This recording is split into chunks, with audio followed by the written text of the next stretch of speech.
Hi and welcome to Belgian Diecast Restorations. I'm Jon and this video goes online on September 1st. So as kids in various places go back to school, we have to provide them with some transport. On the turntable we have the 4-transit Schulbus, or Schulbus, by German diecast manufacturer Siku. Although the Schulbus was only in production from 1972 to 1974, it was a pretty popular model, and you can still find plenty of them in the wild. It's mainly the same model as a v334 camper, but with a different interior and without a roof rack. Both first came with clear bluish windows and later with dark blue windows and were based on the 1971 Ford Transit with the rounded front grille. You really don't want the model on the turntable to pick up your child. Huge chunks of paint are missing, the axles are bent, the school bus decals are gone and the windows are scratched and apparently sprayed with some silver paint. This one will be a combination of a restoration and some extra detailing to bring it back to safety standards for passenger transport. So let's get out the tools and give this model a factory reset.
The v334 4-transit Schulbus by Siku was a fairly popular model and it shows.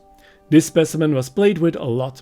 It had chipped paint, scratched windows, bent axles and the decals were missing.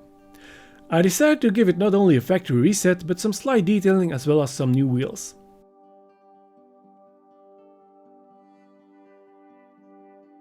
Although a bit darker, the deep orange looks great. Because the roof window was pitted beyond repair, I swapped it with a camper on which the roof window is hidden under the roof mount for the boat. Of course the windows are polished and I added some extra detailing to the lights as well as new decals. The wheels are from another model. They are no Ford Transit hubs, but they do look better than the stock Siku wheels. If I can find some even better wheels in that scale, I'll open the model back up to replace them. We now have a good looking and reliable school bus again. If you enjoy my videos, please leave me a like and don't forget to subscribe to my channel and tick the notification bell. Thanks for watching and see you in the next video.